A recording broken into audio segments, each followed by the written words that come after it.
साथ है डॉक्टर आंचल माहेश्वरी, जो मैं आपके पास आना चाहूंगी और छोटा सा आपका एक रिएक्शन जानना चाहूंगी। नमस्कार। ये जो विवाद है ये होना ही नहीं चाहिए। ये जो हमारा मेडिकल सिस्टम है या फिर एक चिकित्सक का परम ध्येय जो रहता है वो मानवता की सेवा या फिर लोगों की सेवा, लोगों को स्वास्थ्य से है, जो मिलकर काम करना चाहते हैं।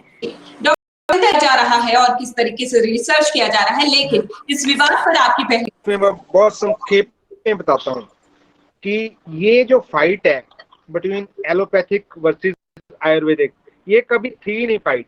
देखो, दोनों अपना अपना काम करते हैं। कोई कभी कॉन्फ्लिक्ट ऑफ इंटरेस्ट कभी था ही नहीं कि एलोपैथिक और आयुर्वेदिक में कोई हम कुछ इसमें क्वेश्चन मार्क चिन्ह लगाएं किसी पे भी।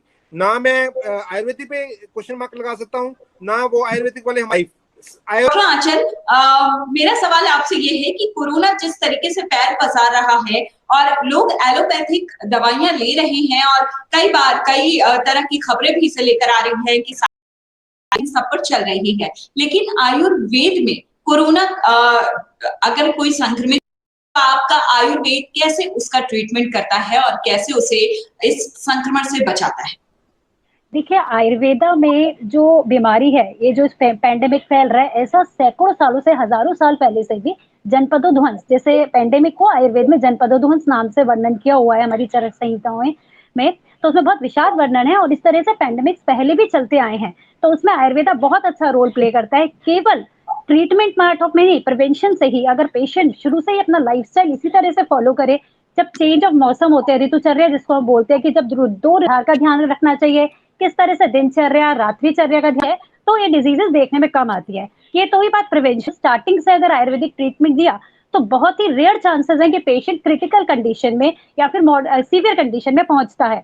एनी हाउ, अगर पेशेंट का इम्यून सिस्टम बहुत वीक है या उसका आहार विहार जैसा कि उसने फॉलो नहीं किया है और पेशेंट इसमें पहुंच गया है, अगर वो क्रिटिकल कंडीशन में, तो उस केसेस में भी हमारे पास नैनो पार्टिकल्स, स्वर्ण भस्म, रस औषधियां हैं, जो कि अगर प्रॉपर तरीके से इन द सेंस प्रॉपर एक आयुर्वेदिक डॉक्टर की शरण में रहकर ली जाए, उनकी देखरेख में रहकर ली जाए, तो पेशेंट को हम इस डिजीज से निकाल सकते हैं। दूसरा, जैसे कि इसका कोई साइड इफेक्ट नहीं है अभी, बिकॉज एक कोरोना वायरस एक नई डिजीज थी, इसके बारे में किसी को ऐसा बहुत पता नहीं था। बहुत सारे ट्रायल्स हुए, सबने अच्छा सोच के ही किया, चाहे फिर वो एलोपैथ वाले हैं या कोई दूसरा सिस्टम ऑफ मेडिसिन है, उन्होंने अपनी तरफ से अच्छा सोचा कि इससे अच्छा रिजल्ट मिलेगा। बट एनी हाउ नहीं मिल पाया, तो अगर इसमें पेशेंट को साथ में हम आयुर्वेदिक मेडिसिन इंक्लूड कर देंगे तो कोई हर्ज नहीं होगा और पेशेंट अपनी इस कंडीशन से निकल के आ सकता है। ठीक है डॉक्टर अमरिंदर, अगर कोई एलोपैथिक ट्रीटमेंट करवा रहा है कोरोना का, और ऐसी स्थिति में क्या आयुर्वेद उसकी मदद कर सकता है जब उसका ट्रीटमेंट ऑलरेडी एलोपैथिक के जरिए चल रहा हो? ऐसी स्थिति में क्या आयुर्वेदिक मेडिसिन लेना उसके लिए ठीक है? और अगर ऐसा है तो किस तरह ये दवाइयां किस तरीके से काम करती हैं? हाँ, देखो, आयुर्वेदिक में जैसे लाइफस्टाइल मॉडिफिकेशन, आपकी जो सारी चीजें होती हैं, ये सारा आयुर्वेदा ही हमको सिखाता है आपको। तो आप जो अनुलोम विलोम भी करते हो, कपालभाति करते हो, उससे आपका इम्यूनिटी बूस्ट होता है। ऑक्सीजन की जो मात्रा आपकी बॉडी में अच्छी रहती है, आप अच्छा महसूस करते हो। और अगर आप जैसे डाइटरी कंट्रोल अच्छा रहे, जैसे इन्होंने बोला, डॉक्टर साहब ने बोला कि अगर हम दिनचर्या हमको देखना किस प्रकार का भोजन हमको लेना है, किस टाइम पे लेना है, वो हम सब कुछ कंट्रोल करके रखें और इम्यूनिटी हमारी बूस्ट रहे, तो ये आपको सीवियर केसेस में ये जाने में मदद करता है। पर हाँ, अगर फिर भी आप सीवियर केसेस में आ गए हो, हाँ, ये मैं मानता हूँ कि सीवियर केसेस में कई बार ये होता है कि जब आपको ऑक्सीजनेशन की जरूरत होती है, उस टाइम पे आप ब्रीदिंग एक्सरसाइज नहीं, साथ साथ में ब्रीदिंग एक्सरसाइज कर सकते हो, बट उस टाइम ऑक्सीजन की जब जरूरत है तब ऑक्सीजन ही चाहिए, तो उसको ऑक्सीजन देनी पड़ेगी। जब anti inflammatory in the form of steroids जहां पर देने हैं, वो वहां पर उनको जरूरत है तो उसको मिलेंगे। और साथ में अगर कोई भी एंटी वायरल ड्रग कोई ट्रायल में चलती है जहाँ उसके बेनिफिट्स मिलते हैं, that will be very good. हाँ, आयुर्वेदा में साथ में अगर हम साथ मिलके, जैसे कुछ हॉस्पिटल में ये भी चलता है कि जब एलोपैथिक मेडिकेशन का अपना काम कर लेती है, उसके बाद पेशेंट रिकवरी फेज में होता है, जैसे पोस्ट कोविड पेशेंट्स भी होते हैं, उसमें ब्रीदिंग एक्सरसाइज का बहुत ज्यादा रोल है, चेस्ट फिजियोथेरेपी का बहुत ज्यादा रोल है कि पेशेंट को बिल्कुल नॉर्मल जो पहले की कंडीशन थी वैसे लेके आने में आयुर्वेदा का बहुत बड़ा रोल है। तो कहने का मतलब है कि दोनों को मिलके हाथ जोड़ के कंधे से कंधा मिलके काम करना चाहिए, रिजल्ट्स बहुत अच्छे मिलेंगे। ठीक है। डॉक्टर आंचल, क्या आप सहमत हैं डॉक्टर अमरिंदर से, और अगर हैं तो फिर बताइए कि किस तरीके से आयुर्वेदिक ट्रीटमेंट अगर चल रहा हो तो उसमें एलोपैथिक इलाज भी जो है वो बेनिफिट दे सकता है। बिल्कुल सही बात है, डॉक्टर साहब ने बिल्कुल सही बोला। देखिए, अगर हम लोग शुरू से आयुर्वेदिक प्रोटोकॉल फॉलो करें, शुरू से हम आयुर्वेदिक दिनचर्या फॉलो करें, लंघन, आहार विहार, जैसा कि आयुर्वेद में बताया गया है और आप बोल भी रहे हैं, मॉडर्न रिसर्चेस भी बोल रही हैं कि शुरू में ग्लूकोज कम लीजिए, कार्बोहाइड्रेट फूड कम लीजिए, और ऐसा हमारा आयुर्वेद ने स्टार्टिंग से बोला है, हमारी संहिताओं में स्टार्टिंग से लिखा है। अगर ज्वर है, ये जो कोरोना है, आघात है, वो लंघन ही है। लंघन में आपको हल्का फूड खाना है, माइल्ड फूड खाना, सिस्टम ऑटोमेटिकली स्ट्रॉन्ग रहेगा। तो यहाँ पर, और साथ कोरोना वायरस सीवियर कंडीशन में पहुंच गया है, तो ऐसे में अगर हम ऐसे मिलके काम करना चाहिए। और वैसे भी अपना भारत तो अपना ये सोचते हैं कि लिव एंड लेट लिव, खुद भी जियो, दूसरों को भी जीने दो। जिसमें आपको सीवियर केस में एलोपैथी की जरूरत पड़ती है, तो इकट्ठे मिलके काम किया जाए तो everything will be good for the patient. ठीक है, और इसका जवाब मैं आयुर्वेद से भी चाहूंगी, इसलिए डॉक्टर आंचल आप भी बताएं। मैं पूरी तरह से सहमत हूँ डॉक्टर साहब से, बिल्कुल सही कह रहे हैं कि उन्होंने लगता है उन्हें काफी आयुर्वेदिक नॉलेज भी है, उन्होंने कुछ हर्ब्स के नाम भी बताए, और ये बेसिक हर्ब्स हैं, हालांकि आयुर्वेद बहुत डिटेल में है। अगेन मैं एक ही बात में यहाँ पे वो करूंगी कि मिलकर काम करें। मिलके काम करने से हमारा रिजल्ट कई गुना इंप्रूव हो सकते हैं, बढ़ सकते हैं। आयुर्वेदिक में क्रिटिकल केसेस में भी रिजल्ट हम लोग दे सकते हैं, लेकिन कहीं ना कहीं कई बार ऑक्सीजन सपोर्ट की जरूरत होती है, वेंटिलेटर की जरूरत होती है, तो हमें मिलके काम करना ही चाहिए। ठीक है डॉक्टर आंचल, अगर कोई अपना कोरोना का ट्रीटमेंट जो है वो एलोपैथी के जरिए कराने की बजाय आपके पास आता है और आयुर्वेदिक से उसे क्योर करना चाहता है, ऐसी स्थिति में आयुर्वेद किस तरह से उस शख्स का इलाज करता है? देखिए, आयुर्वेद में जो ट्रीटमेंट रहता है वो इंडिविजुअलाइज्ड रहता है। नहीं बोलते कि आप एंटीबायोटिक लो, अगर 99, 99.1, 98.9 इस तरह से फीवर है तो कोई एंटीबायोटिक का यूज नहीं है, क्योंकि फीवर आपके वेलबींग के लिए है। फीवर आपकी बॉडी के अंदर जो भी पैथोजन है, चाहे वो वायरल है, बैक्टीरियल है, फंगल है, वो उसको खत्म कर सकता है। तो ऐसे में हमारे में जो आयुर्वेदा है वो सिस्टम को ठीक करता है, आपके होस्ट जो हमारी बॉडी है उसे हील अप करता है। वो उसमें बॉडी में ऐसा करता है कि वो जो वायरस है वो मल्टीप्लाई नहीं हो पाता है। तो ऐसे में हमारे में पहले तो प्रिवेंशन, जैसे कि मैंने बताया, या इवन आयुष मिनिस्ट्री की तरफ से कई मेडिसिन बताई गई, जो आयुष 64 है या कबासुर कुटीनूर है, इस तरह से काढ़े हैं, ये छोटी छोटी मेडिसिन जो आज के टाइम पे सब लोगों को विदित है। इसके अपार्ट फ्रॉम दैट जो थोड़ा हाई लेवल की मेडिसिन आती हैं, जैसे कि रस भस्में हैं, औषधि है, जिसमें एक वैद्य की सलाह से आपकी प्रकृति के अनुसार आपके सिम्टम्स के आधार पर थोड़ा डिटेल्ड हम स्टडी करके वो दे सकते हैं। और क्रिटिकल केसेस भी हम, जिनका SpO2 लेवल, ऑक्सीजन लेवल 80, 75, 80 तक आ गया था, मैं ही नहीं, हमारे साथ के बहुत सारे वैद्य ने उनको लेकर नॉर्मल लेकर आए। साथ में ऑक्सीजन सपोर्ट की जरूरत पड़ी तो हमने जरूर एलोपैथिक हॉस्पिटल में जाके उन्होंने लिया या फिर ऑक्सीजन सपोर्ट लिया। ठीक है, ठीक है।